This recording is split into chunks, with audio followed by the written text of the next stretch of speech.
Sois béni, Seigneur notre Dieu. Toi qui appartiens les cieux et la terre. Toi, le concepteur de l'univers visible et invisible. Toi qui es la lumière éternelle de ton peuple. Toi, la miséricorde insondable, dont les entrailles sont remplies de grâce. Laquelle grâce en vertu de laquelle la lumière de vie nous a visités. À cette heure avancée des midi, où le soleil donne son éclat de façon phosphorescente.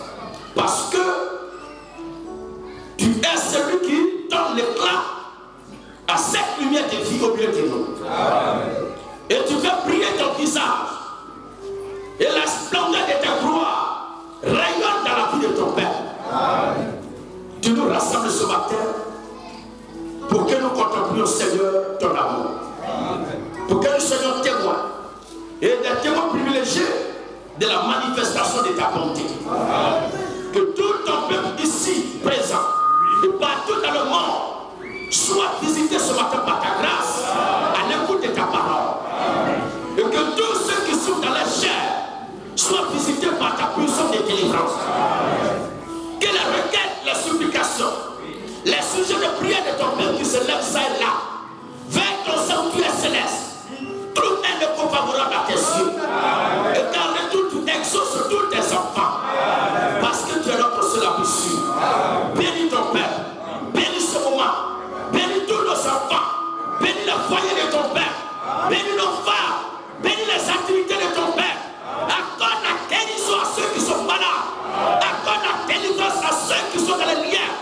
Et brise les chaînes, les bains ancestraux dans la vie de ceux qui sont sous le coup de boutoir des forces du mal.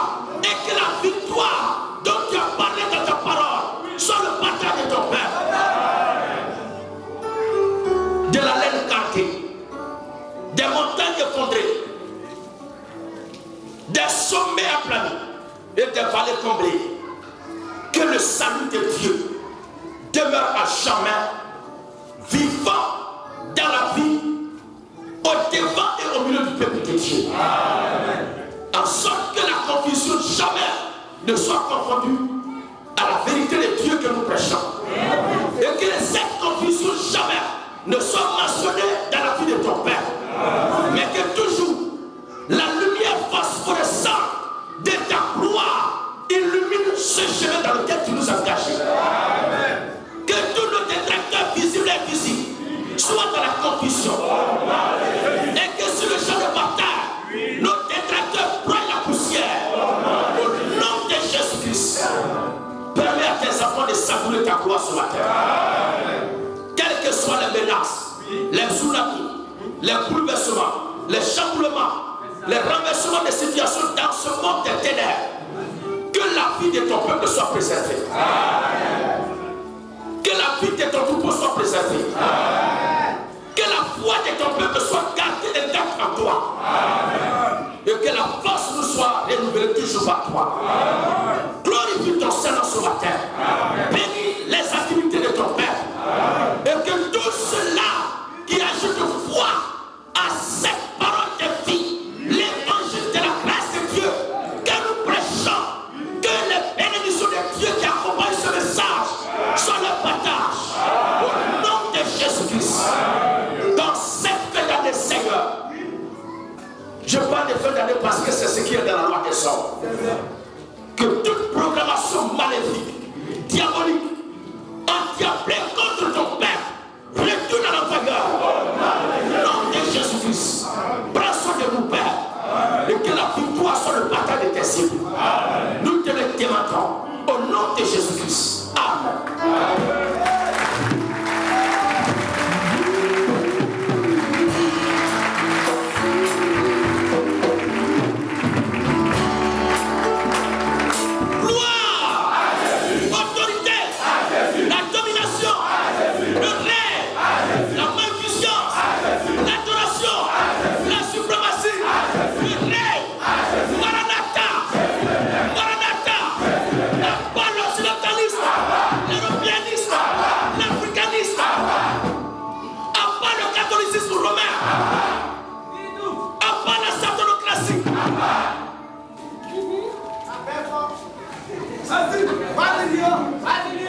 Abba la papauté. La papocratie. Abba toutes les confédérations baptistes. Abba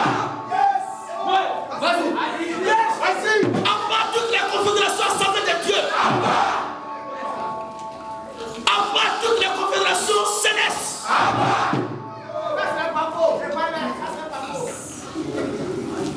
Abba le ministère de la femme.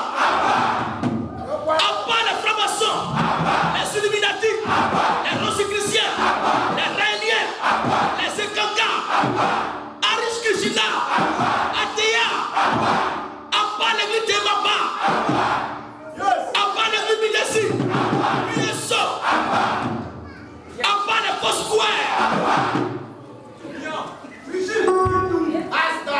Abba la street disco Misama, Abba l'église Créa, Abba les Sadi Krishna, et la gloire. Vive le christianisme révolutionnaire. Vive l'État messianique. Vive la révolution à la mort. Vive l'État messianique. Pour que vive l'État théogonique. Attention. Maranatha. Maranatha. On acclame le Seigneur de gloire.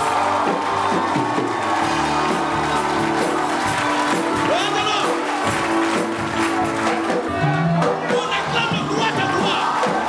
On acclame le Dieu de Dieu. Sa majesté. Jésus-Christ. Le Dieu souverain. Yahweh Sabaoth. El Shaddai. Le grand Massou.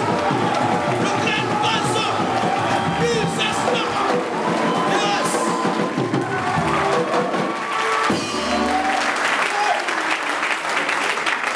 Que le Seigneur nous bénisse. Comme je l'ai dit, nous allons parler juste 30 minutes parce que c'est juste pour répondre à une préoccupation. Comme il y a beaucoup de frères qui n'étaient pas là ce jour-là et que c'était dans une salle, je crois que c'est chez l'ancien Gérard. Mais on a écouté la qualité de la chose. Je n'étais pas dans mon élément, ça ne s'est pas très bien déroulé. Alors comme tous les aigles de Dieu sont là, entre griffes, ce n'est pas tous les aigles de Dieu, nous allons reprendre la chose. Et cette fois-ci, avec la provocation qu'on a attendue, on a fait, nous allons ériger ça à une réponse. Toutefois, notre objectif, c'est d'éclairer et illuminer le peuple de Dieu. Parce qu'un travail qui est fait, il y a un objectif à atteindre. C'est pas toute lutte qui n'a pas de vision, c'est que l'homme même qui incarne cette lutte est un danger pour lui-même et pour tous ceux qui veulent le croire. Parce qu'une lutte qu'on met, il y a des objectifs. Il y a une vision. Et cette vision-là devient l'objectif. Et c'est cette vision-là qu'on doit inculquer à la masse. Mais une lutte où il n'y a pas de vision et qu'on agit comme à Takanamori, ce n'est plus une lutte. C'est une association de corbeaux babyloniens. Et nous disons à bas les corbeaux babyloniens.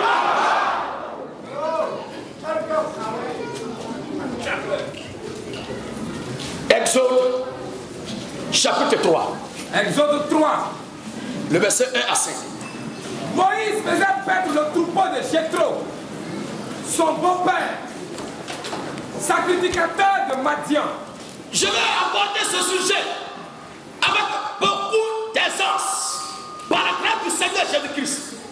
Je vais aborder ce sujet avec assez de souplesse parce que le Seigneur nous permet ce matin d'apporter ou de ramener encore pour les anciens. C'est juste une petite répétition. Mais il y a une petite découverte que vous allez découvrir dedans aussi. Donc, ne négligez rien. Le même passage au commencement, Dieu créa les cieux et la terre là. On peut prêcher dessus sous 5 ou 6 formes. Alors, il dit qu'il y a déjà entendu ça, c'est de l'orgueil et de la vanité qui ne sont que poursuivis de vains sans gain de cause. Alléluia. Je vais aborder ce sujet. C'est le problème des chaussures.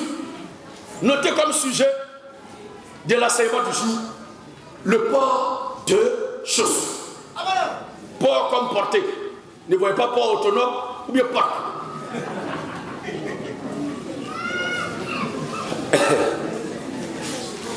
Le port des chaussures est-il interdit par la Bible? Ou bien le port des chaussures est-il public pour le chrétien? Voilà.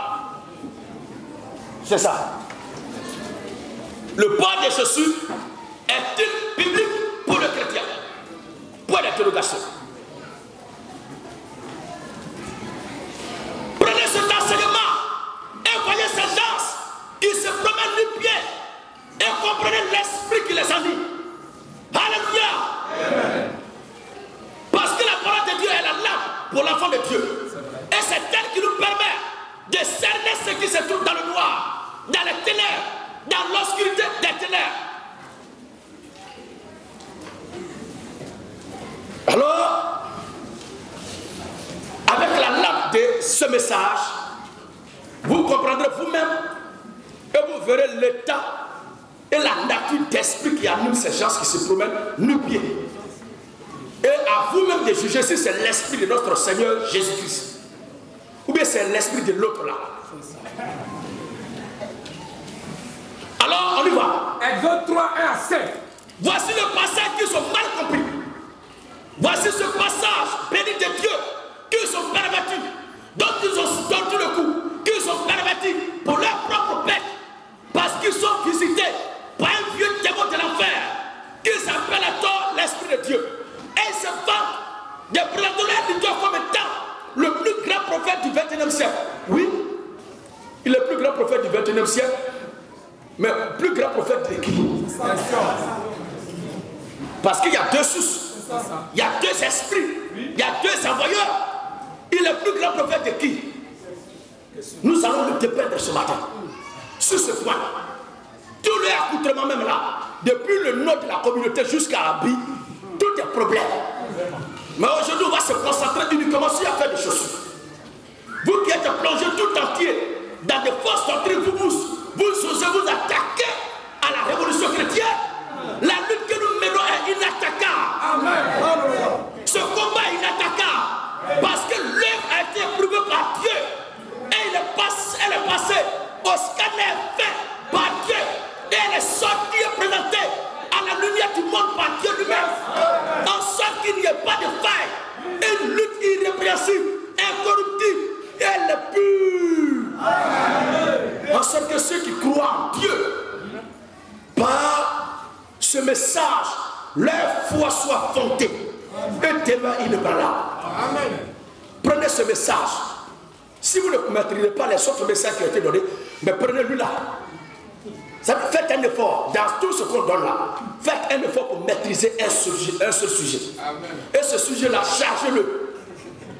Partout où vous l'avez parti, il n'y a pas un esprit qui va tenir. Et je crois qu'au fil du temps, Dieu va ajouter encore d'autres sujets. Ne soyez pas paresseux. Si vous les voyez se promener nu-pieds avec la Bible, appelez-les, demandez-leur. Tu es chrétien ou bien tu es croyant? Parce que le langage de l'aigle même est un trouble pour vous, les faux et les faux. Alléluia. Nous, dans les débuts, c'est comme ça on procédait. On finit comme ça, on s'en va à la maison. Si on t'a croisé la Bible, c'est toi qui as cherché. Et il y a plein comme ça qui ont abandonné la Bible dans nos mains, qui ont fui. Parce que nous n'avons jamais Bible quand on se promène. Quand on va en guerre, alléluia, c'est comme Samson, c'est comme David. Il n'a pas d'arme, il n'a rien dans la main, mais c'est l'arme de l'ennemi là qui va être l'arme qui va être utilisée pour le détruire. Et c'est comme ça que nous procédons. Bible là, tu as ça, mais c'est une arme bien chargée, mais il ne sait pas utiliser ça. Donc on va lui montrer comment on utilise. Alléluia. On lui demande, mais tu es chrétien ou bien tu es croyant? Ou bien tu es né de nouveau? Ou bien tu es repenti? Ça là, c'est pour tous tes problèmes. Alors, si par malheur, il a répondu à l'une des deux questions, et puis il ne reconnaît pas l'autre, c'est fini. Mais la Bible que tu as là, c'est pourquoi? Et on lui dit, donne la Bible, on va te montrer quelque chose là. Dans ça là, c'est dans le problème là, lui-même va se créer problème. Et le problème là va devenir affaire sur sa tête. Et pour ne pas, parce que quand on commence à attacher l'adversaire comme ça, on crée ta page. On dit, mais il dit qu'il y a l'église, mais ça, il ne comprend pas. Mais c'est quel genre de... déjà. Oh, on lui met quoi?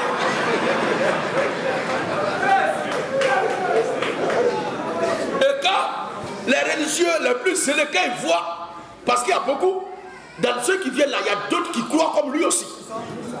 Et quand elle se livre comme ça, là, au moment où on est en train de l'attacher, lui qui a donné pub là, il se cherche. Il ne faut pas avoir fini la banque à faire la bonne venir sur lui. C'est comme ça. Alors, on va lire ce passage et vous verrez vous-même comment les choses. Aujourd'hui, il n'y a plus bon débat de niveau. Sinon, à l'époque, c'était des débats de haut niveau. Mais aujourd'hui, il n'y a plus. Il n'y a pas bon débatteur. Oui, frère. Exode 3, 1 à 5. Moïse faisait paître le troupeau de Jéthro, son beau-père. Moïse faisait paître le troupeau de Jéthro, son beau-père. Sacrificateur de Madian. 1. Moïse n'est pas un Africain. 2. Moïse n'est pas un Ivoirien.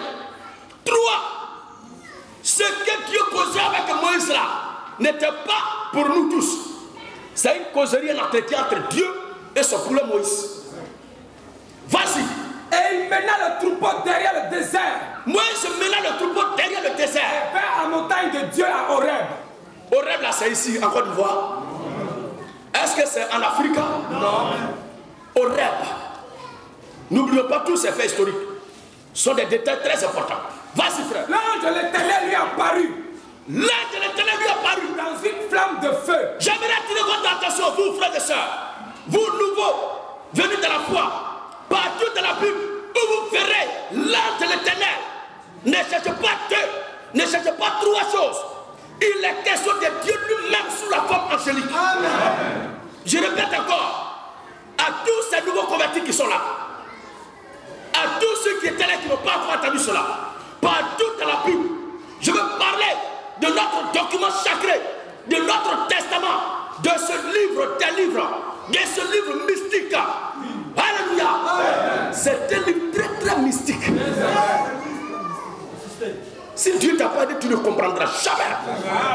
Tout a été mystifié par Dieu. Mais c'est l'héritage du testament de ses œuvres. Si n'importe qui a accès à ça, mais ils vont faire n'importe quoi. Mais ils conservent ça et préservent ça de façon jalouse. Partout dans la Bible, où vous verrez écrit, où vous verrez mentionné l'ange de l'Éternel.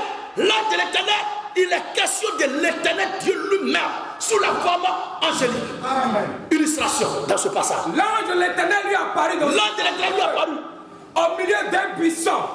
L'ange de l'Éternel lui apparut dans une flamme de feu au milieu d'un buisson. Moïse regarda à tous ces bâtards. Ils disent que quand on ouvre la quand on prêche là, pourquoi on crie? Mais il ne faut pas écouter. Est-ce que tu es obligé d'écouter? Sur les réseaux sociaux, il y a plus de milliers de prédicateurs, de discoureurs, d'activistes, de vidéos. Tu es obligé d'écouter pour nous là. Tu dis que ça te dérange et puis tu écoutes toujours. Il faut arrêter d'écouter. Il n'y a pas plus bête que celui qui trouve que quelque chose le gêne, mais il est toujours dedans. Moi, c'est ma voix que Dieu m'a donnée pour le servir. Tu veux que je diminue ça, c'est pour toi. Mais quand il parle là, c'est de toi qu'il parle. Je suis en train de battre la campagne de mon candidat. Donc c'est à gauche déployée que je parle de lui.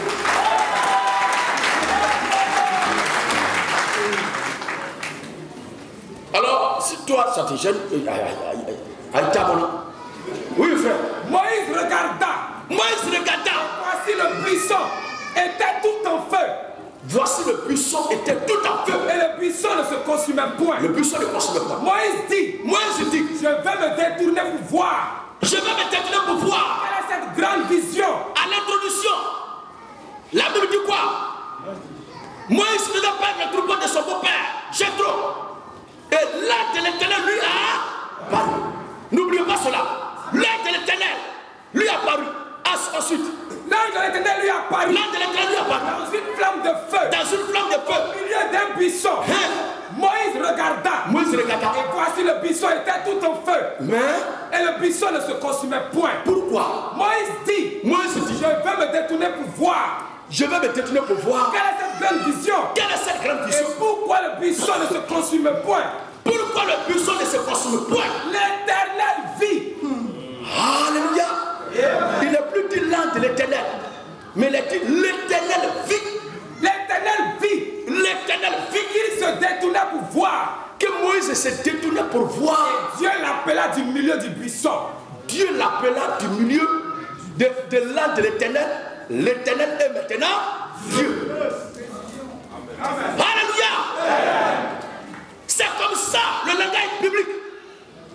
Pour ceux qui ne savent pas, ils vont croire que l'âne de l'Éternel est à part. L'Éternel est à part et Dieu est à part. Ça va faire combien? La maudite Trinité. C'est une doctrine qui dégage une puanteur dans la narine de Dieu. Et nous disons, à part la Trinité, la quadrinité, il n'y a qu'un seul Dieu. Et c'est Jésus-Christ qui nous a permis de connaître qui est ce Dieu. Toutes ces divinités qui n'ont pas de nom, nous ne connaissons pas dedans. Il y a un seul Dieu qui a créé les cieux et la terre. Et son nom est le doux et merveilleux Jésus-Christ. Vas-y frère. L'éternel vit qu'il se détournait pour voir. Et Dieu l'appela du milieu du buisson et dit, quoi? Moïse, Moïse. Moïse. Et il répondit, me voici. Me voici. Dieu lui dit, n'approche pas d'ici. N'approche pas d'ici. Il n'est pas dit, ne va pas en Côte d'Ivoire, ni en Afrique, ni dans l'Assemblée. Non. Mais dit, n'approche pas d'ici. N'approche pas d'ici. Oui. Hâte tes souliers de tes pieds. En d'autres termes, il ne faut pas venir ici avec tes chaussures aux pieds. Donc ici, donc, il est question de la Bible là. Complément circonstanciel de lieu. Ce n'était pas en Afrique. Ce n'était pas dans l'Assemblée d'Israël. Ce n'était pas dans le sanctuaire. Ce n'était pas dans le tabernacle. Ce n'était pas dans le lieu d'adoration. Ce n'était même pas encore dans un pays africain. Mais ici, il est question de Horeb où Dieu était descendu là. Oui. N'approche pas d'ici. N'approche pas d'ici. Hâte tes souliers de tes pieds. Hâte tes souliers de tes pieds. Car le lieu sur lequel tu te tiens et quoi? Est une terre sainte. Donc le lieu sur lequel tu te tiens est une terre sainte. Donc il était dans un endroit précis quand Dieu lui parlait. Et cet endroit a été assuré, sanctifié par Dieu de façon circonstancielle parce que Dieu y était descendu. Après le départ de Dieu, cette montagne est devenue une montagne ordinaire. Amen. Même les cafards se promettent là-bas, là où je vous parle. C'est la même chose. Quand Dieu descend dans un espace, sur un lieu, l'endroit est sanctifié. Seulement que les gens n'ont pas la révélation de là où Dieu se trouve actuellement.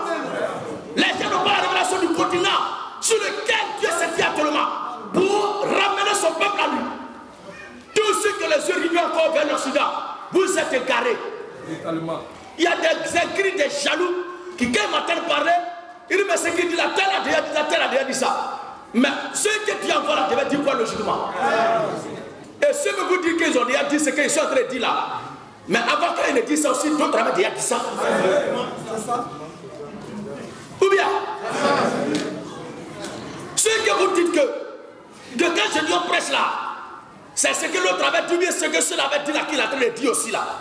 Mais tous ceux dont vous êtes en train de parler, s'ils sont réellement envoyés de Dieu, mais ils se doivent d'enseigner, prêcher ce que la Bible a dit. Et comme moi je suis dans cette ligne-là, alléluia, je me dois impérativement d'enseigner la parole quand même du Seigneur Jésus-Christ. Si vous avez écouté ces gens-là qui vous ont convaincus, faites comme je dis. Prêchez ceux qui vous ont prêché de vrai. Prêchez ceux qui vous ont convaincu de rien. Faites comme moi dans les rues. Faites comme moi sur les sons. Répandez partout ce que vous avez entendu d'eux. C'est ce que moi j'ai entendu de mon père spirituel qui m'a convaincu. C'est ce que je suis en train de prêcher. Dieu bénisse sa force. Vas-y frère. Alors, Dieu lui a dit d'enlever les chaussures parce qu'il s'est trouvé sur un endroit. On va voir. Si plus tard, dans la loi que Dieu a donnée, il est inséré là-bas, tu ne porteras pas chaussures lorsque tu vas aller adorer. Est-ce que cela est mentionné? Les 10 commandements que Dieu a donnés, est-ce qu'il y avait dedans tu ne porteras pas chaussures? Frère, on va nous séparer d'une longue lecture, mais lisons Exode 20. Exode 20, oui. Le verset 10 à 11. Écoutez bien. Car l'Éternel, car en 6 jours l'Éternel a fait les cieux et la terre. Oui. La mer. Et tout ce qui s'y trouve. Tout ce qui s'y trouve. Honore ton Père et ta mère. Afin afin que tes jours se prolongent dans le pays que l'Éternel te donne. Oui. Tu ne tueras point. 2. Tu ne commettras point d'adultère. 3. Tu ne déroberas point. Ensuite. Tu ne porteras point de faux témoignages contre ton prochain. Mon cœur coupé. Je pensais qu'il allait te dire, tu ne porteras pas de chaussures. Ah, Seigneur, merci. Hein? Tu ne porteras point de faux témoignages contre ton prochain. Voilà. Tu ne convoiteras point la maison de ton prochain. Oui. Tu ne convoiteras point la femme de ton prochain. Ça dit qu'il y a un problème là. La loi de Dieu qui a été donnée, ce que Dieu interdit là, c'est ce qu'ils font. Et c'est ce que Dieu n'a pas ordonné, c'est ce qu'ils interdisent. Est-ce que vous ne voyez pas un peu? Parce que tout ce qu'on vient de lire là, ces gens-là ne respectent pas ça. Mais c'est ce que Dieu n'a pas mis dedans là, c'est ça qu'ils cherchent à faire. Il y a des gens qui sont zélés à s'occuper de ce qui ne se concerne pas. Il y a des gens qui sont zélés à s'occuper, à se mêler à fond de ce qui ne les concerne pas. Mais quand il s'agit de s'occuper de ce qui les concerne, ils ne sont pas là. Ce sont des lâches. Voici les lois que Dieu a données. Si vous voulez vraiment les respecter, les suivre. Ça c'est dit seulement. Hein. Bon, oui. Tu ne convoiteras pas la femme de ton prochain, ni son serviteur, ni sa servante, ni son bœuf, ni son âne, ni aucune chose qui appartient à ton prochain. Oui. Tout peuple entendant la parole. Est-ce que ici là, tu ne porteras pas chaussures dedans? Jamais.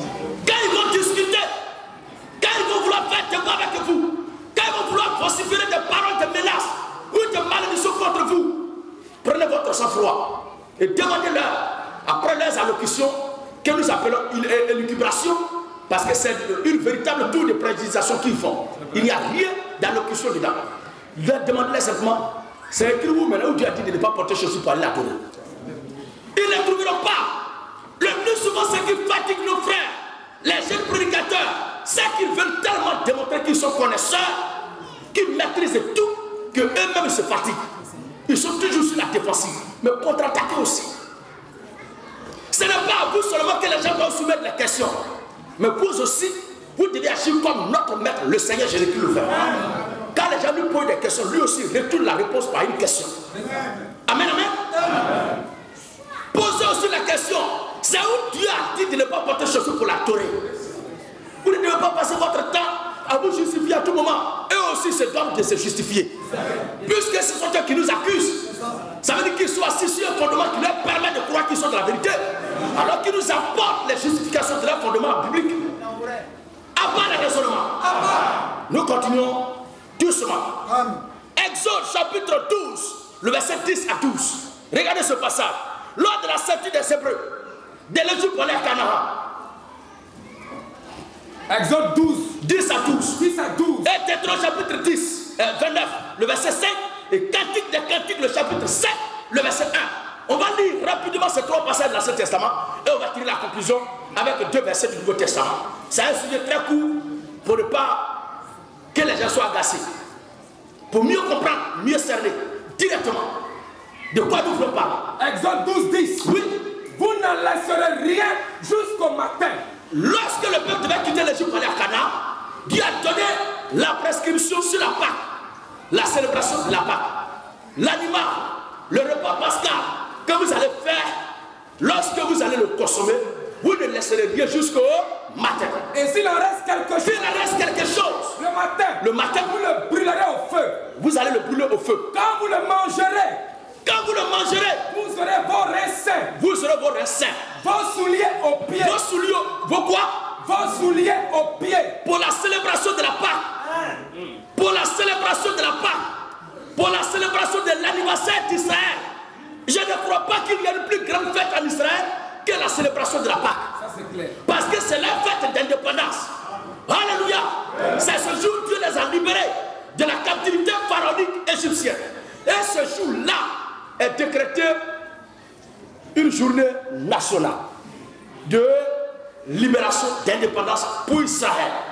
Et la présence de Jéhovah Dieu est présente au milieu de son peuple. Alors, il a dit pour célébrer la Pâque. Quand vous le mangerez, vous aurez vos raisins.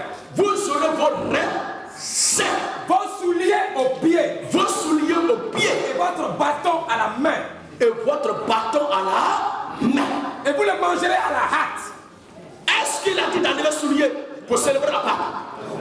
Ça veut dire que le Père, même les Juifs, les Hébreux, portaient chaussures, portaient souliers.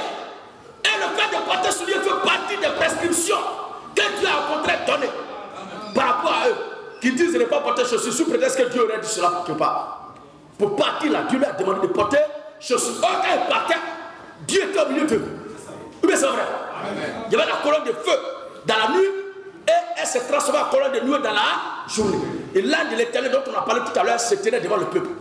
Et Moïse était là. Dans la gloire de Dieu, la présence du Saint des Saints était là. Mais il dit au peuple de porter chaussures.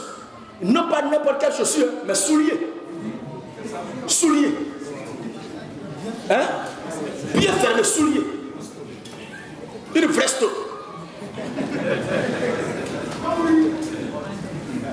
Et Yazalana, c'est Dieu qui a dit, il ne faut pas porter chaussures. C'est quel Dieu qui vous a dit? Non, nous, on ne s'oppose pas de ce fait que Dieu vous a dit ça. Mais le débat de fond se situe sur la nature du Dieu qui vous a parlé. Est-ce le même Dieu dont on nous parle ce matin-là? Si c'est lui, voici ce qu'il a dit. Quand vous le mangerez, vous aurez vos reins sains. Vous aurez vos reins sains. Vos souliers aux pieds. Vos souliers aux pieds. Ça, c'est une obligation. Si les gens reconnaissent, si les gens acceptent que pour la célébration de la Pâque, manger l'animal, manger le pain sans le vin. Amen. Oui. S'ils doivent sortir de l'Égypte et doivent aller servir Dieu, s'ils reconnaissent que ces choses sont l'ordonnance de Dieu, porter chaussures aussi en faire partie. Amen. On ne peut pas accepter tout et refuser cet élément-là. C'est un package. Et porter chaussures fait partie de ça. À part les deux pieds. Un père de famille, c'est devait de donner conseil à son enfant. De lui apprendre à porter chaussures. Et c'est parce que nos parents nous ont appris à porter chaussures que nous sommes chaussés. Et c'est ce que nous faisons pour nos enfants. Même les grenouilles, les batraciens là, ils ont une légère peau sur les pattes qui servent des chaussures. Même les quadrupèdes. Vous les connaissez? Les quadrupèdes, c'est les animaux qui ont 4 pattes. Leurs pattes là sont couvertes de sabots. Ces chaussures aussi pour se protéger. Ou bien c'est comme ça? Mais d'où vient cette génération de croyants?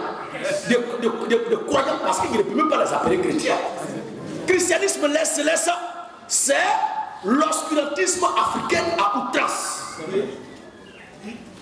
La pratique de l'égarement sorcière des coutumes et civilisations africaines.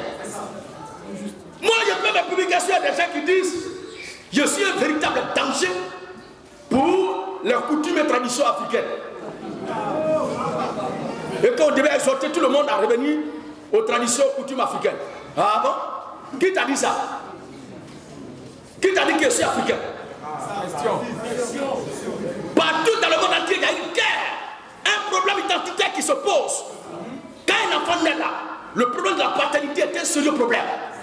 Nous, là, nos origines remontent aux temps anciens, au jour de l'éternité. La Côte d'Ivoire est notre pays adoptif. Mais en vérité, nous sommes des éternels fils de Dieu. Jamais nous ne ferons l'apologie de la tradition et de la coutume africaine. L'Africain ne connaît pas de mieux. Si c'est là de faire de mal contre son semblable. L'Africain ne connaît pas de mieux. Si c'est là de souhaiter le malheur à son enfant. Un père qui met son enfant à l'école en pleine journée et la nuit, ça va s'asseoir sur son intelligence. Ça dit s'il y a quelqu'un qui est bête et qui est inconscient, ce sont ces gens qui pratiquent ça. Et ils défendent ça. On le voit, ils allument le feu, ils s'asseyent dedans. Mais si vous avez la force, le pouvoir de pratiquer la science africaine, mais pourquoi vous êtes pauvre? Alors que le sous-sol africain rempli de richesses, de minéraux, de pierres précieuses, et l'Occident vient pour piller ça, et vous êtes là. Jusque-là, où est-ce qu'on nous en sommes avec l'africanisme? Où est-ce qu'on en est avec le bolsonisme? Où est-ce qu'on en est? Vous sortez de votre corps pour voyager aller en France. Parce que vous avez envie de détruire la vie de vos pauvres enfants. Mais, voyagez aussi, allez-y à la Maison Blanche. Bande de bâtards.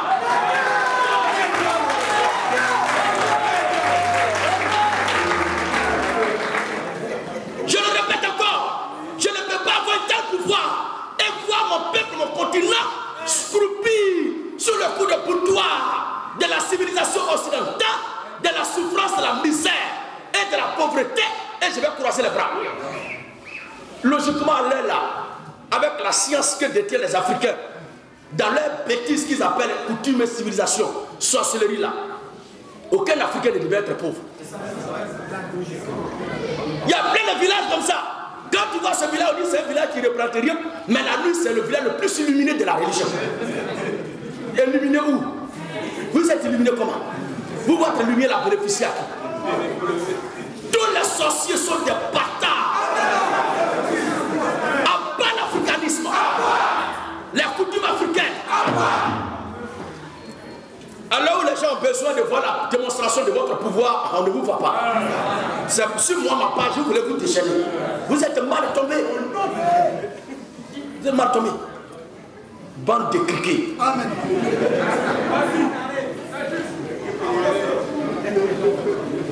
Alors, quand vous le mangerez, la seule et unique civilisation qui m'a convaincu et qui m'a transmis le véritable sens de mon existence, c'est le christianisme. Amen. Le christianisme est la pensée véridique de Christ, lequel Christ est Dieu lui-même.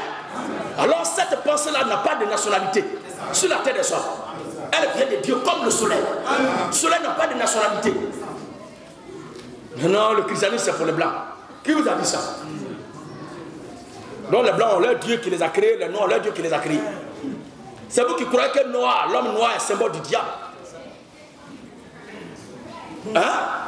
Les pierres les plus précieuses sont appelées la pierre noire. Et le pétrole, quand ça sort de façon brute là, on appelle ça comment? L'or noir. Qui vous a dit que noir est le symbole du diable? C'est l'Occident qui vous a fait croire ça. Pour vous sous-estimer, pour vous mépriser, pour vous méprendre. Pour créer à vous un complexe d'infériorité. Et vous faire croire qu'ils sont intelligents que vous. Mais je suis noir, je suis fier d'être noir. Et je suis fier de mes origines éternelles.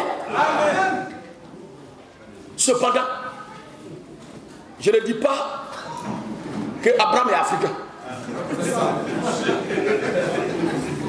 Alors, quand vous le mangerez, vous aurez vos raisins. Vous aurez vos raisins. Vos souliers aux pieds. Vos souliers aux pieds. Vos souliers aux pieds. Voici ce qui est dit. Moi, je vous exhorte toujours. À vous les croyants pacotis, à vous les croyants de façade, vous êtes libres de suivre vos traditions et vos coutumes. Mais si vous voulez vraiment croire en Christ, suivez entièrement et croyez entièrement ce que la Bible a dit. Parce qu'un pied dedans, un pied dehors, c'est dehors. Ça ne peut pas marcher. Au suivant. Deutéronome 29:5. Vas-y frère. Je t'ai conduit. Deutéronome 29:5, Cantique des Cantiques, chapitre 5, verset 1. Oui. Deutéronome 29:5. Oui. Je t'ai conduit. Je t'ai conduit. Pendant 40 années dans le désert. Voici Moïse, homme de Dieu, envoyé de Dieu. Que Dieu envoie en mission. Que Dieu confie une mission. Mais regardez ce qui s'est passé à sa naissance.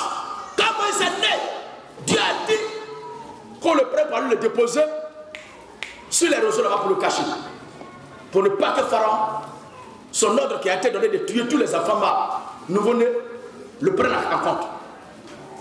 Mais Dieu est tout puissant, pourquoi il prend Moïse pour le cacher? Hein? Il y a des gens qui viennent sur ma parole, mais je dis, il a arrêté de faire telle chose, il a arrêté de dire telle chose, donc il a peur de la mort. Mais toi, tu n'as pas peur de la mort, non?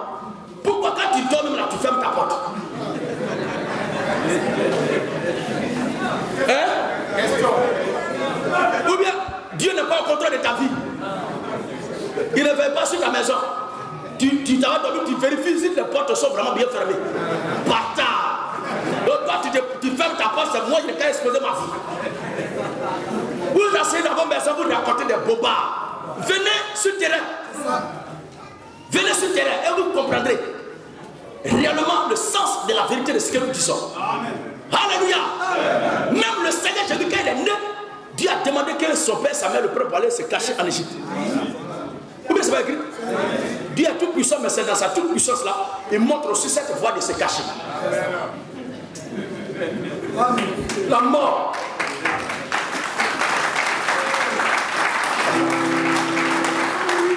Toi, tu n'as pas peur de mourir, mais jette-toi en bas des bus quand ça passe.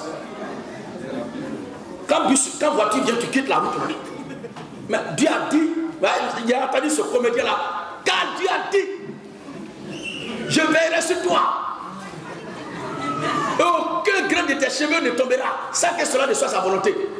Mais tu vois, bus, voiture vient, puis tu quittes. Alors qu'il a dit que ces grains de cheveux ne vont pas tomber. Il faut te mettre devant. Vous pouvez arriver là, c'est plus trop ça.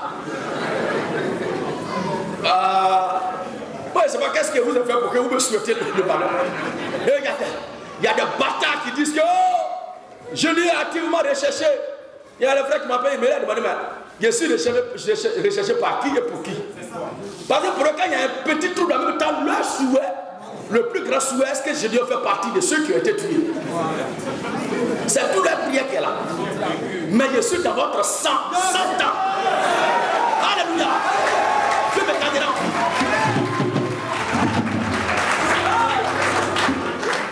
Notre combat que nous menons n'a rien à voir avec l'histoire de ce monde-là. Donc, je partirai au temps marqué et indiqué de Dieu. Et c'est Dieu seul qui le sait. Quand le temps qu'il a prévu pour que je vous accuse, pour que je vous traque, sera achevé, mais je crois même qu'il viendra me chercher vivant. En bas les faux prophètes. Cette année-là, il n'y a pas eu assez de secousses au milieu politique parce que il y a eu un peu de prophétie. Et ceux qui ont parlé de prophétie a échoué. Et tous, moi je vous dis à tous les politiciens de Côte d'Ivoire, n'écoutez pas ces religieux. Ce sont des politiciens. Il faut du journalisme. Ça dit causerie que vous faites avec eux à la maison là. Comme vous n'étiez pas là où ils ont causé avec quelqu'un quelque part dimanche, Dieu m'a dit. C'est une information. De taille que tu me donnes. Il y a un plaisantin là, notez bien, le télé m'a dit. Le télé m'a dit. Notez bien, il y a un... mais Dieu le traite à 10 quoi. Et parce que Dieu c'est le camarade quoi. Je suis là en train de parler, je vous dis toujours de vous taire, mais vous n'écoutez pas. Voyez le contraire de ce que prophétisent ces prophètes de malheur. Ce sont des menteurs, ce sont des usurpateurs, ce sont des supplanteurs, ce sont des anarcheurs. Ne prenez pas vos convictions politiques pour ériger ça en prophétie. Alléluia. Ne prenez pas vos convictions politiques pour ériger ça en prophétie. Pour dire Dieu m'a dit. C'est pas Dieu qui t'a dit. L'enfant de Dieu, c'est Christ qui est dans son cœur. Ce n'est pas une homme politique qui est dans son cœur. Alléluia. Quand tu vois des gens mener un combat que tu ne peux pas les aider parce que tu n'as pas les moyens dont ils ont besoin pour les aider, il faut te taire. C'est encore plus sage. Dieu bénisse sa parole. Deutéronome 25. Oui. Je t'ai conduit. Je t'ai conduit. Pendant 40 années dans le désert. Pendant 40 années dans le désert. Et tes vêtements ne se sont pas usés sur toi. Regardez bien, pendant 40 années, c'est quel genre d'habits ils ont porté et qui ne s'est pas usé sur eux. Quels étaient ces habits-là? Comme si ça grandissait avec eux, comme si ça croissait avec eux. Ces vêtements étaient une préfiguration de la réalité à venir qui est en Christ. Alléluia. Je ne veux pas mélanger les sujets. Nous sommes dans le temple du savoir. Et avec le temps, on prendra le temps de démystifier toutes ces choses-là. Car la Bible dit les choses cachées sont à Dieu, mais celles qui sont révélées sont à nous et à nos enfants. C'est notre héritage. Go. Je t'ai conduit pendant 40 années dans le désert. Je t'ai conduit pendant 40 années dans le désert. Tes vêtements ne se sont pas usés sur toi. Et ton soulier ne s'est pas usé à ton pied. Ton soulier pendant 40 années ne s'est pas usé à ton pied. Mais soulier est comment? Les gens disent comme ça. Toi, même chaussures-là, tu peux porter ça même 2 ans. Mais 40 années chaussures-là, elle était la cramba. Qu'est-ce qu'il fait cela? Profondeur, appelle là, profondeur. Mais ils ont porté chaussures, retiré ça comme l'essentiel. Et qui les conduisait? Dieu. Ça veut dire que Dieu était au milieu d'eux pour les conduire et sa présence n'a pas empêché de porter souliers. 40 années plus. Dieu était au milieu de son peuple. Parce que c'est la présence de Dieu dans un milieu qui sanctifie l'endroit. Donc si Dieu était au milieu de Dieu durant 40 années, logiquement les 40 années, il devait manger nu-pieds. Mais au contraire, chaussures étaient dans les pieds. À bas les nu-pieds. À bas. Oui, frère. Amen. Cantique des cantiques 7. Regardez maintenant dans le palais royal de Salomon, le grand jaloux, l'homme de Dieu, moi baptisé de la sagesse de Dieu. Salomon avait la sagesse de Dieu, mais nous sommes la sagesse de Dieu. Amen. Je répète encore. Salomon avait la sagesse de Dieu, mais nous sommes la sagesse de Dieu. Amen. Parce que la sagesse de Dieu, c'est Christ. Or, nous sommes les membres du corps de Christ. Et cela nous met grandement au-dessus des croyants de l'Ancien Testament. Et nous pouvons dire aisément que dans cette salle, il y a plus grand que Salomon. Le plus petit d'entre nous dans cette salle est plus grand que Salomon. Alléluia. Et on peut encore dire ça d'autres choses scandaleuses, mais ça c'est pas ça. Ça c'est quelle doctrine ça? Parce qu'il a dit à l'époque que mon père spirituel est plus grand que Salomon. Il veut nous dire que c'est quoi? Et ceux qui devaient être égarés ont été égarés. Mais nous, ça n'y a. Le plus petit d'entre nous dans cette salle qui a Christ en lui est plus grand que Salomon. Qu'est-ce qu'il écrit?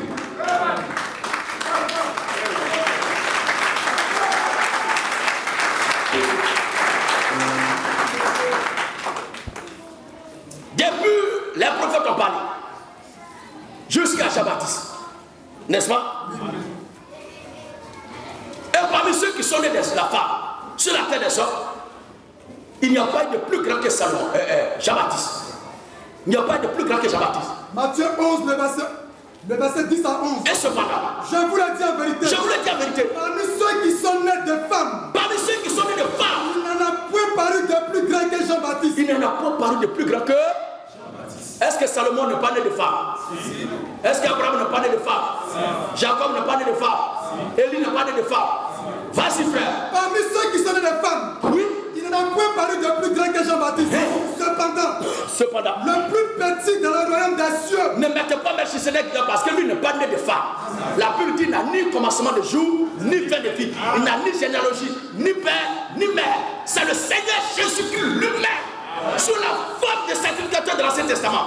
C'était la préfiguration de sa réalité à venir en tant que le grand Adonai qui devait descendre sur la terre des sorts pour jouer le rôle de souverain sacrificateur. Regardez bien, il était annoncé en tant qu'Emmanuel, Dieu avec nous. Mais quand il est arrivé, Emmanuel a disparu. C'est Jésus-Christ qui fit imposer. Parce qu'il y a un temps pour toutes choses. Nous parlerons un jour pourquoi Emmanuel a disparu au profit de Jésus-Christ. Puisque son nom prophétique c'est Emmanuel. Mais c'est pas écrit. Tout ce qui est écrit a un sens pour nous. Et pour nous, ces choses-là sont des pierres précieuses, des perles, des richesses du royaume éternel de Dieu qu'on doit mettre à la portée du peuple de Dieu. Dieu bénisse encore son peuple. Vas-y frère. Cependant le plus petit dans le royaume des cieux. Cependant le plus petit dans le royaume des cieux est plus grand que Jean-Baptiste. L'homme qui est le dernier, le plus nul en doctorat. Le dernier des derniers en doctorat. Le major des majors des classes de CPR ne peut pas s'arrêter devant lui. Il n'a qu'à quitter dans ça. Petit, va t'asseoir. C'est une réalité comme ça. Ils étaient au CPR 0. Mais nous sommes là. C'est l'écriture qui l'a dit. Ce n'est pas de l'orgueil ni de l'audace. La Bible dit qu'il n'y a pas de plus grand que Jean-Baptiste. Cependant, le plus petit dans le royaume des cieux. Le plus petit dans le royaume des cieux. Il n'est pas le royaume de Dieu, mais le royaume des cieux. Est plus grand que lui. Alors, vous allez me dire quoi? Le plus petit d'entre nous ici ce matin dans cette salle, ayant Christ en lui, est plus vieux, plus grand, plus élevé que Salomon. Fin de débat. Continuons notre sujet. Cantique de Cantique 7, 1 à 2. Oui. Reviens. À toi que ça scandalisait à l'époque et qui t'était égaré. Si tu m'avais demandé, je t'aurais éclairé. Mais comme tu es un maudit, et que tu devais maintenant passer tout ton temps à faire culte sur les réseaux sociaux, je me demande même si la notion de christianisme existe encore pour eux. Des fainéants paresseux de toi. Travaillez et faire savoir au monde ce que Dieu a mis en vous. Et la chose va se reproduire. Alléluia. Oui. Reviens. Voici le roi Chaloum qui parle de la tsunami, de la reine de Sheba. Regardez bien. Reviens. Tsunami. Reviens. Afin que nous te regardions. Afin que nous te contemplions.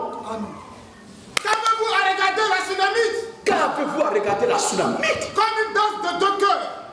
Comme une danse de quoi? De deux cœurs. Ah! Les deux cœurs qui dansent. Braka. Ça dit, quand Salomon parle de cette femme-là, je me fais une idée pour voir un peu comment elle est. L'homme qui avait 1000 et quelques femmes. Mais cette vieille mère, petite biche, là, venue de l'Afrique, l'a envoûtée, il a même édité un cantique pour sa gloire à la beauté de cette dame. Pourquoi? Elle était significative. Cette femme était une image. Elle était un prototype. Parmi toutes les épouses du Seigneur Jésus-Christ, l'épouse de l'Afrique a battu le record, va battre le record en matière de beauté et de perfection. Amen. Prenez nos enseignements et écoutez les autres. Vous verrez la façon dont on présente la chose. Et vous allez voir la nette différence. Nous ne prêtons point d'ambiguïté dans notre langage. Nous parlons avec un langage de soleil en plein midi. Et cela scandalise. Mais ça doit scandaliser ceux qui sont là pour être scandalisés. Alors, qu'avez-vous à regarder la tsunamite? Mais pourquoi vous la regardez depuis? Mais si elle crée émeute, on doit la regarder. Oh, elle n'a pas tâtonné son corps. Elle n'a pas dépigmenté son corps. Elle n'avait pas de kento. Elle n'était pas à l'image. Ces kento n'avaient pas l'image des commandos formateurs à Torogué. Alléluia. Parce que s'il y a quelque chose qui est têtu, parmi les commandes de ces kento-là, il est têtu et il ne prend pas partout. Il y a des endroits quand tu le forces à aller là-bas, il dit c'est bon. Oui, je suis arrivé là, je suis fatigué.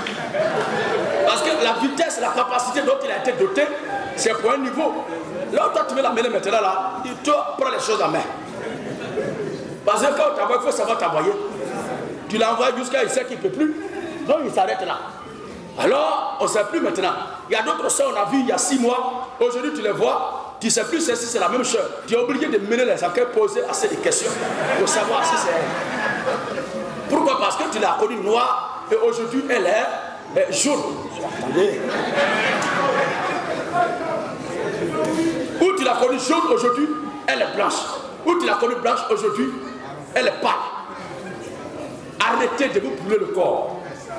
Une femme noire, ce que Dieu a fait de façon naturelle est pur et propre. Maintenant, si la peau ne vous plaît pas et que vous voulez changer votre peau, maintenant enlevez vos yeux aussi pour mettre autre chose. Puisque votre rôle c'est d'enlever ce que Dieu a fait pour mettre pour vous. Il faut arracher tes dents. Trouve quelque chose à la place de tes oreilles. Hein?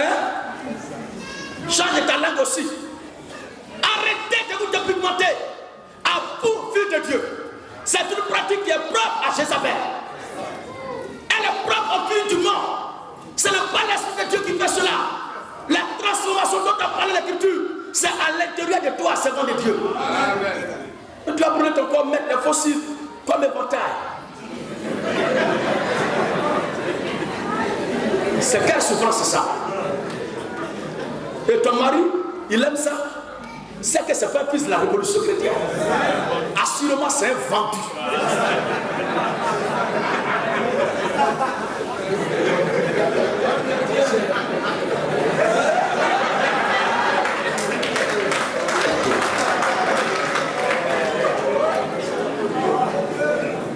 Il y a d'autres qui savent percer les lampes, percer les mâchoires. Il faut percer aussi ton œil.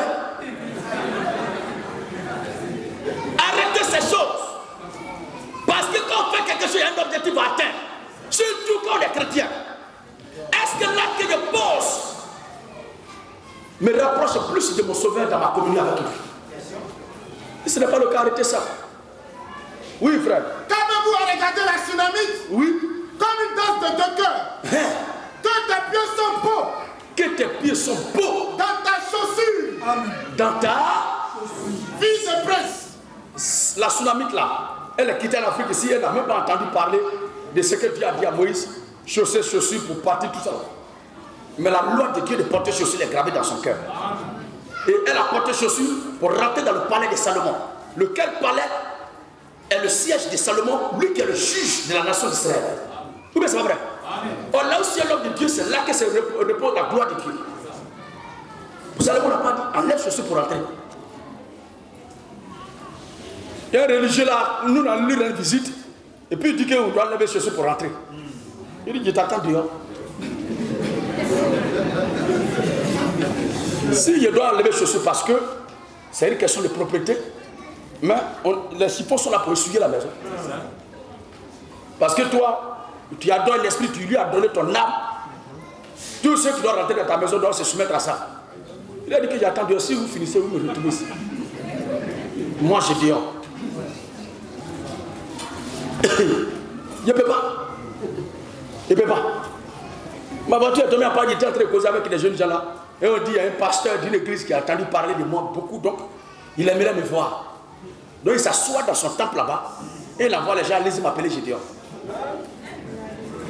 Il dit, allez-y lui dire que quand le Seigneur était de passage là, ceux qui ont entendu de lui parler de lui et qui voulaient le voir, c'est ceux qui se déplacent.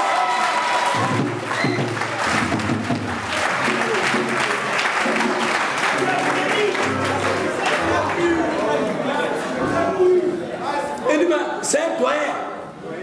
Il a 60 et quelques années. Il dit, il n'est pas plus doyen que Simon Pierre qui suivait le Seigneur Jésus. Mais c'est pas écrit. Les gens se fatiguent pour rien. Personne ne doit mépriser ce que nous sommes à cause de notre âge. Parce que la vie de l'être humain là, ne se calcule pas en nombre d'années. Mais c'est en nombre de l'expérience et de la vérité qu'on connaît. C'est de ça qu'il est question. Ainsi il est écrit. Ce n'est pas l'âge qui procure la sagesse, mais c'est l'esprit du très haut. Je suis petit. C'est pas moi qui ai entendu parler de ce que tu fais, puis ça m'intéresse. Toi, tu es un païen comme ça. C'est toi qui penses que tu es pasteur, mais moi je sais que tu es un païen. C'est toi, si tu as cru à ce qu'il fait, il t'est parti, tu vas être sauvé. Moi de venir parce que je vais le voir, je vais lui faire offrande. Il pense que quand il va dire offrande, il va courir pour aller. Nous ne sommes plus au stade d'offrande. À l'époque où offrande même se faisait rare, on n'a pas été des vendus ni des lâches. C'est pas aujourd'hui où offrande même se déplace pour venir par la main de Dieu qu'on va courir après ça. Non, non, non, non, non. Nous resterons dignes dans le combat que nous menons. Alors, que tes pieds sont beaux. Que tes pieds sont beaux. Dans ta chaussure. Dans ta chaussure. Fille de presse. Fille de presse. Les contours de ta hanche. C'est bon. C'est ça. Arrêtez ça.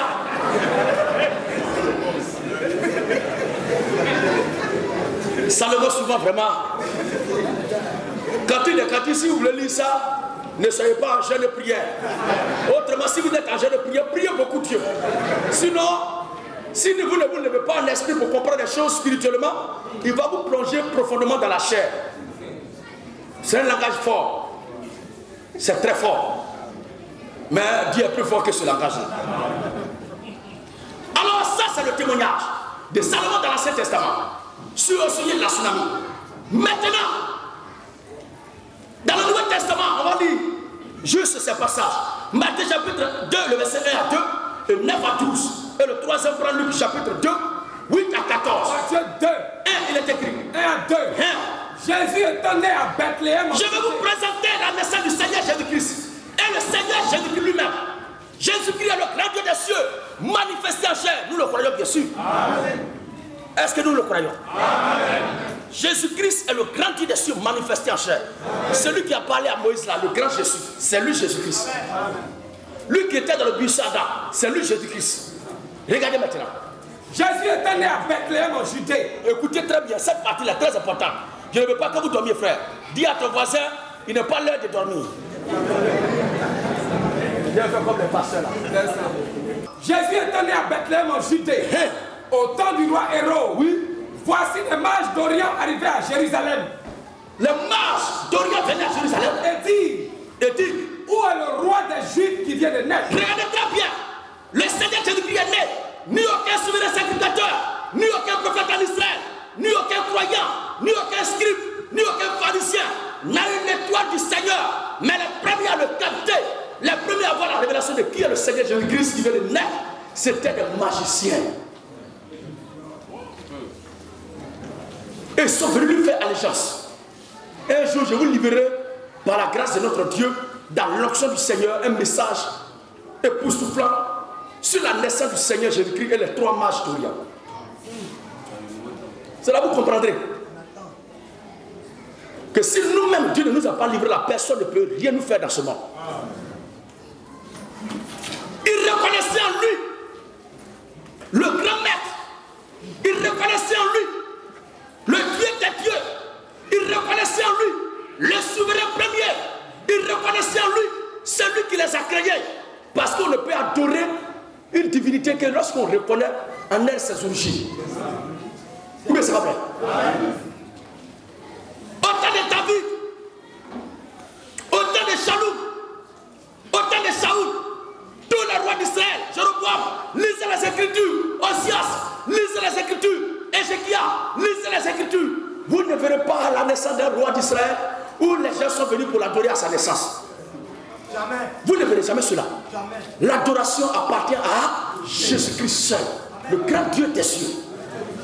À sa naissance, que fit-il? Voici des mages d'Orient arrivés à Jérusalem et dit quoi? Où est le roi des Juifs qui vient de naître? Où est le roi des Juifs qui vient de naître? Car nous avons vu son étoile en Orient. C'est avec quel œil ils ont vu son étoile? C'est de quelle façon ils ont capté son étoile? Et qui a ouvert les cieux pour voir son étoile? Bref, oui.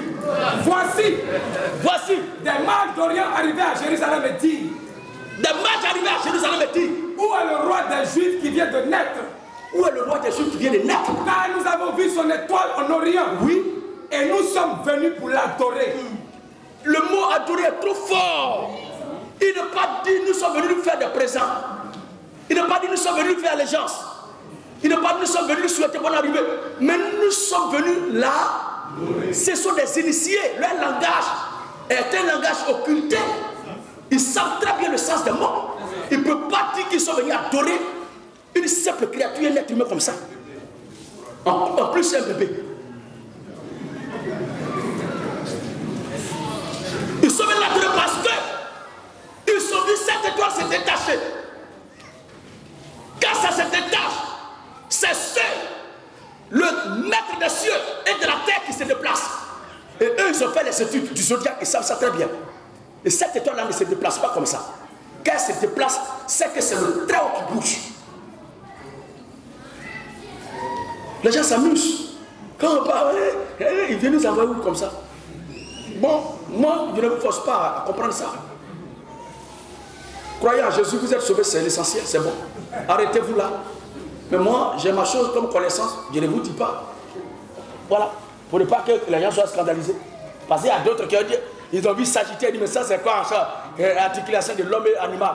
Mais je dis qu'il n'a pas doublé homme et Dieu. Si on veut présenter ça là, vous-même, vous serez ici. Il y a des gens qui souffrent. Hein.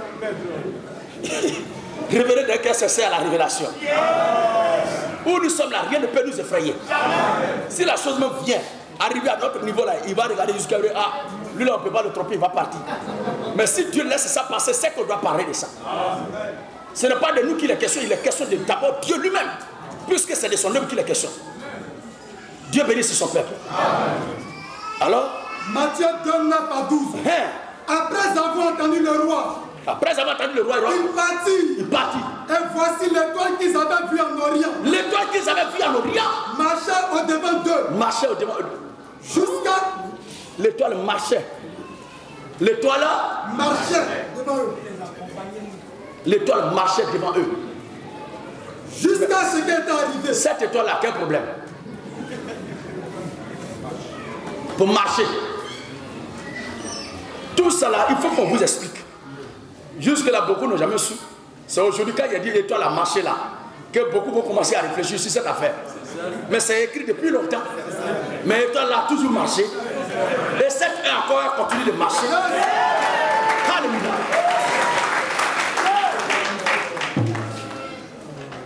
Oui, frère. Et voici l'étoile qu'ils avaient vue en Orient. L'étoile qu'ils avaient vue en Orient. Marchait au-devant d'eux. Marchait au-devant d'eux. Jusqu'à ce qu'elle est arrivée au-dessus du lieu. Voilà. Où était le petit enfant? Où était le petit enfant? Cette étoile s'arrêta. Voilà. Elle a marqué pause pour dire c'est ici que ça se passe. Et quand ils aperçurent l'étoile, ils n'ont pas demandé à quelqu'un où il est. Mais quand ils ont vu l'étoile, ils furent saisis d'une grande joie. Voilà, ils ont vu que lui là, c'est pas un être humain. C'est pas l'homme qui est là. Lui là, c'est pas l'homme. C'est du Seigneur Jésus-Christ qui doit dire ça. À part lui, tous les autres sont des vaniteux. Mais c'est Jésus-Christ seul qui n'est pas l'homme. Parce qu'il est Dieu dans un corps. Oui. Quand ils aperçurent l'étoile, oui, ils furent saisis d'une grande joie. Ils furent saisis d'une grande joie. Et ils entrèrent dans la maison. Ils entraient dans la maison. Virent le petit enfant. Virent le petit enfant. Avec Marie sa mère. Ils se prosternèrent. Et l'adorèrent. Ah bon? Ah, ils disent le roi des Juifs. Ils n'ont pas dit un roi, mais le roi des Juifs qui vient de naître. Quand Salomon est né, personne n'a fait ses démarches. Quand David est né, personne n'a fait ses démarches. Quand Saül est né, personne n'a fait ses démarches.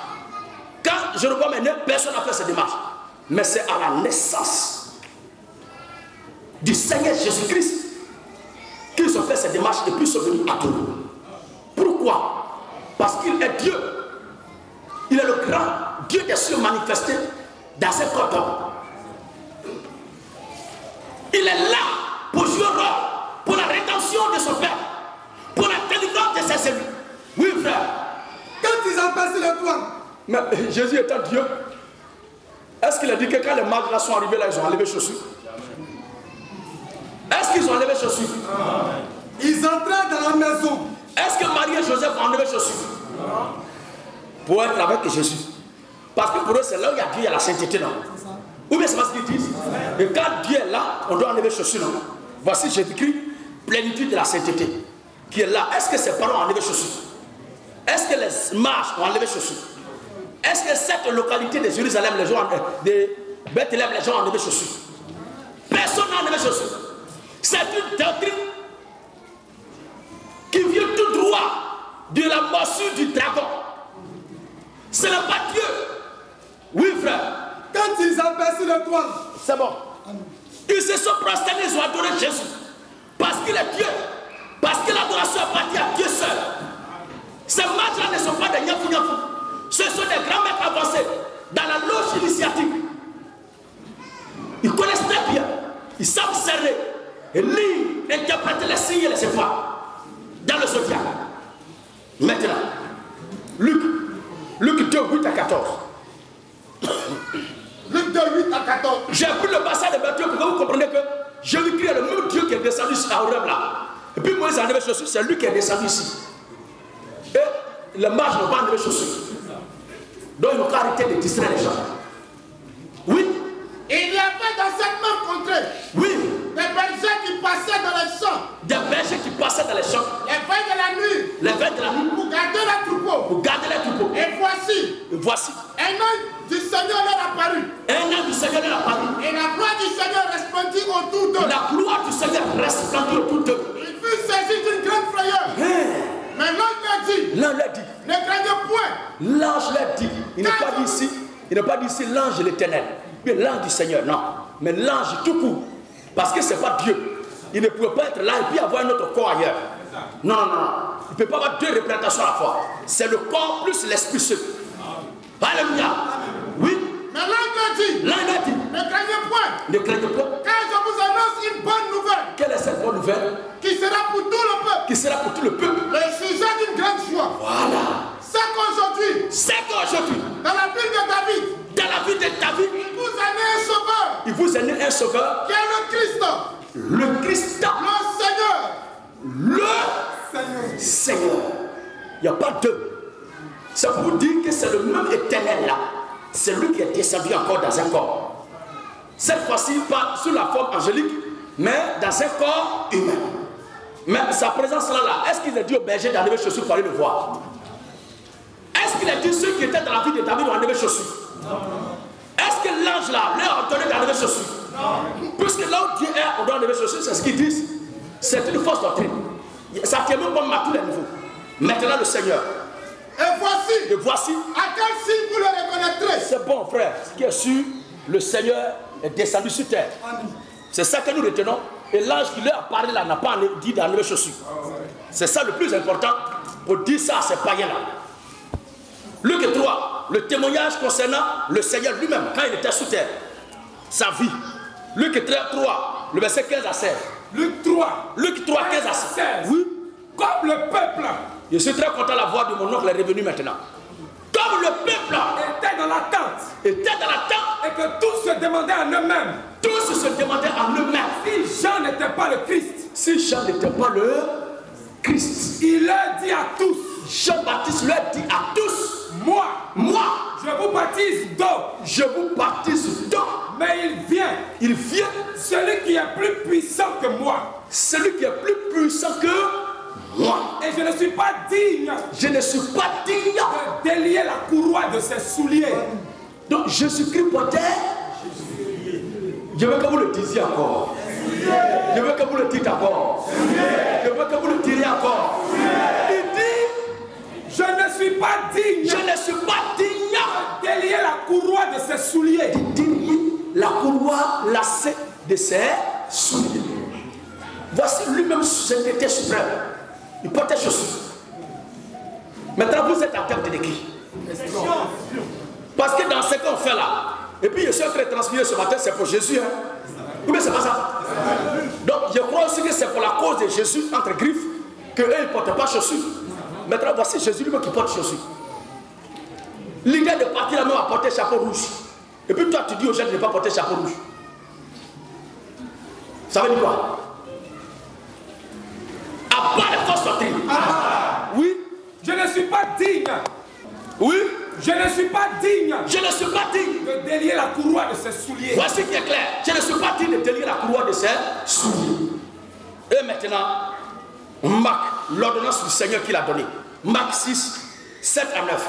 Quand le Seigneur devait envoyer les disciples en mission, quand il devait envoyer nos pères les apôtres sur le champ missionnaire, quand il devait les envoyer pour aller prêcher l'évangile, regardez maintenant c'est l'ordre qu'il leur donne. Marc 6, 7 à 9. Oui. Jésus parcourait les villages.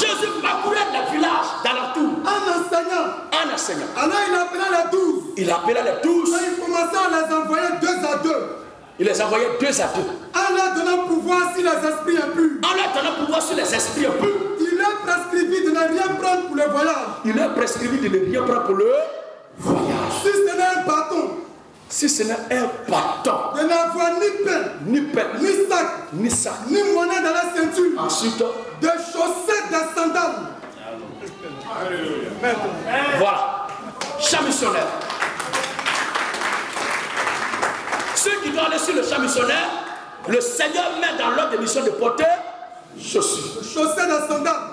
Pourquoi les gens ne sont pas d'accord avec? Pourquoi ils s'opposent à ça? Dites-leur simplement que moi, il n'y a rien contre eux. Mais c'est contre la Bible, ils ont quelque chose. Voilà. Le tout avant-dernier verset, Actes 12, 5 à 8, et conclusion, Éphésiens chapitre 6, le verset 11 à 17. 5 à 8. Pierre, donc était gardé dans la prison. Et l'Église ne cessait d'adresser pour lui des prières à Dieu. Voilà. La nuit qui précédait le jour, où Hérode allait le faire comparaître. Pierre n'a pas été arrêté parce qu'il était un voleur. Pierre n'a pas été arrêté parce qu'il était un marmailleur. Pierre n'a pas été arrêté parce qu'il était un margouilleur. Pierre n'a pas été arrêté parce qu'il se mixait des affaires d'autrui. Pierre n'a pas été arrêté parce qu'il se proclamait Dieu sur terre. Parce qu'il y a un voyou qui nous a fait croire qu'il était Dieu en Côte d'Ivoire. Il a été arrêté, jeté en prison. Lui, il nous fait croire que c'est lui le salut au XXIe siècle. Moi, je crois que le salut se transmet. Et c'est pourquoi quand je prêche, moi et mes frères, nous disons toujours, si vous ne croyez pas en nous, vous ne pouvez pas être sauvés à vous les païens. Oui, c'est parce que nous disons. C'est parce que le salut se transmet par un homme qui est vivant. Mais le salut et celui qui transmet le salut ne sont pas la même chose. Le salut c'est Christ. Maintenant la problématique de la transmission du salut, il y a d'autres qui ont peur d'accepter cette problématique là. Et ils courent toujours dans l'affaire de celui qui est mort, qui est parti. Je vais vous expliquer le problème qu'ils ont. Parce que s'ils reconnaissent qu'on transmet le salut pendant qu'on est vivant, on va leur demander, mais vous là, qui vous a prêché, vous a transmis le salut?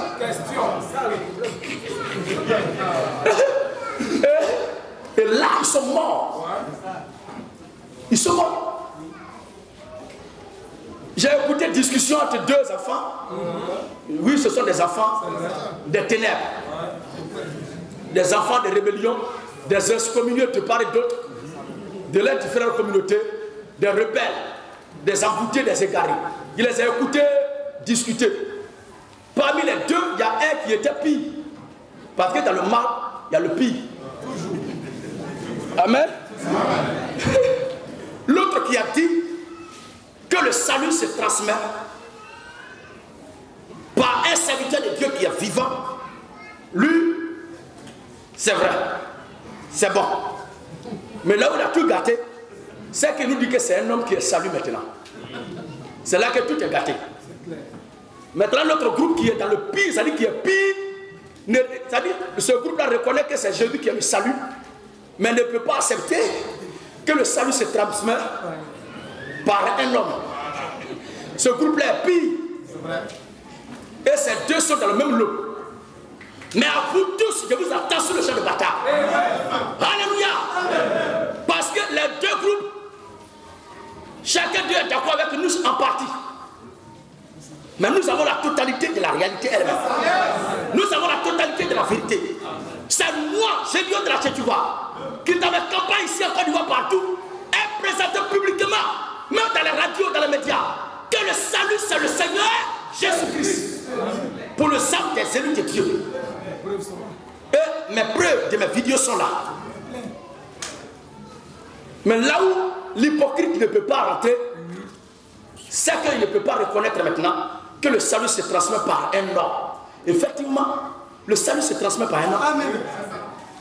Si tu ne crois pas à un homme que Dieu a mis devant toi, tu es un homme mort. Mais c'est pas ce qui est écrit. Luc chapitre 16, le verset 10. 10, 16, oui. Celui qui vous écoute, m'écoute. Amen. Luc 10, le verset 16. Celui qui vous écoute. Celui qui vous écoute, m'écoute. Luc 10, 16. Celui qui vous écoute, m'écoute. Et celui qui vous rejette, me rejette. Celui qui vous rejette, me rejette. Et celui qui me rejette, celui qui me rejette, rejette celui qui m'a envoyé. Il est vrai que le salut est invisible. Le salut est immortel. Il ne peut pas être vu à l'œil nu, puisqu'il n'est plus là, physiquement au milieu de nous. Je veux parler du Seigneur Jésus-Christ. Mais il se voile dans des hommes. Et dans un groupe, il ne peut pas être représenté par plusieurs fois. Donc comme c'est une classe et tous sont des maîtres, des grands patrons, s'ils reconnaissent que le salut se transmet par un homme vivant, maintenant qui parmi eux là maintenant est cet homme? Donc arrivé là, ils ont peur. Mais moi je reconnais que le salut se transmet par un homme de Dieu vivant. Et le salut m'a été transmis, le Christ m'a été transmis par la puissance de Dieu à travers son serviteur Zobel Agodio et sa vie. Alléluia. Et vous qui êtes là, qui avez cru en moi, qui avez cru dans l'évangile de la grâce que je vous prêche, en vous baptisant par la puissance de Dieu, en vous imposant les mains, je vous transmets comme ça le salut. Christ vient sceller vos âmes. Et cela se fait par un homme.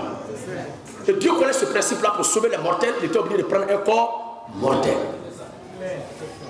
Et il ne peut pas reconnaître ça. Donc voici comment les deux se sont restés cloisonnés. Ça fait pitié.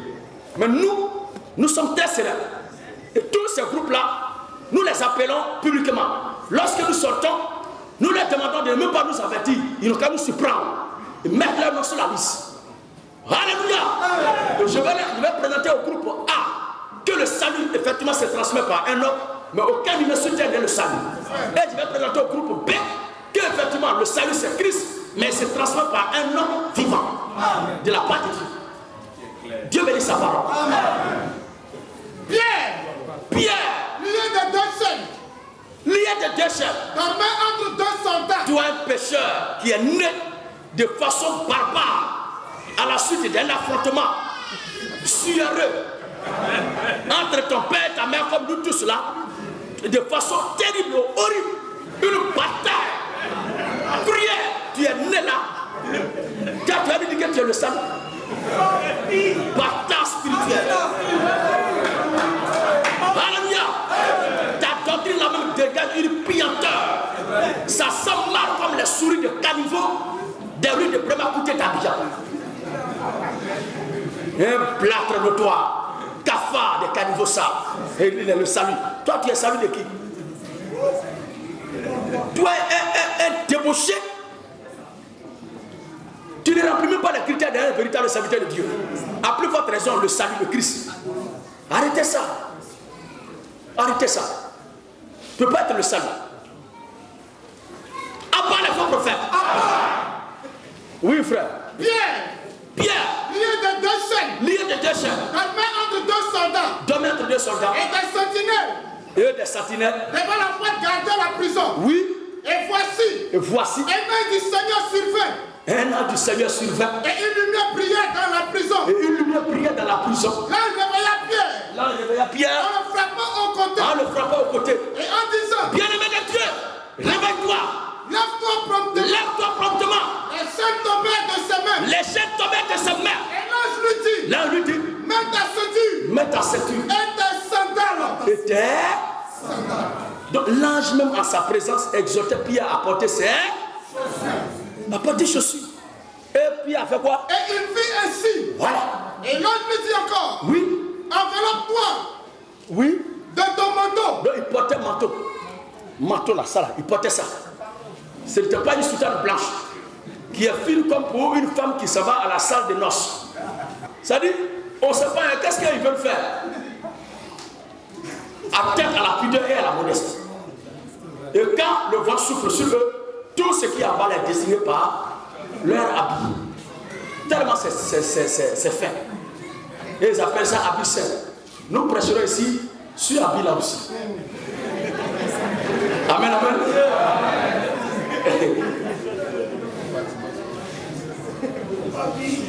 Ils nous ont provoqués. Nous, on ne va pas leur parler, mais on va lire les Écritures. Entre eux et nous là, arbitre, c'est la parole de Dieu. Oui, frère. Enveloppe-toi de ton manteau. Enveloppe-toi de ton manteau. Et suis-moi. Voilà. Voici qui est clair. Il a porté chaussures. L'ange lui demande maintenant de le suivre. Voici Pierre qui a porté chaussures sur l'ordonnance des anges. Où c'est écrit qu'ils ont enlevé les chaussures quand ils se rassemblaient pour adorer nos pères les apôtres. Ou bien les christianistes célestes ne reconnaissaient pas le sacerdoce christique. Si vous ne reconnaissez pas le sacerdoce christique, c'est que vous n'allez pas reconnaître le règne messianique et vous n'y serez pas. Parce que c'est ceux qui sont dans le sacerdoce christique qui vont rentrer dans l'ère messianique et régner avec le Seigneur. Amen. En tant que ses enfants. Alors le dernier passage.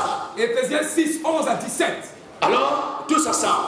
Revêtez-vous. Revêtez-vous. De toutes les armes de Dieu. Comme ils disent qu'ils sont célestes. Voilà. Dans la dimension céleste. Le Seigneur nous montre aussi que les corps célestes, notre aspect céleste, notre aspect spirituel, notre aspect divin est aussi revêtu.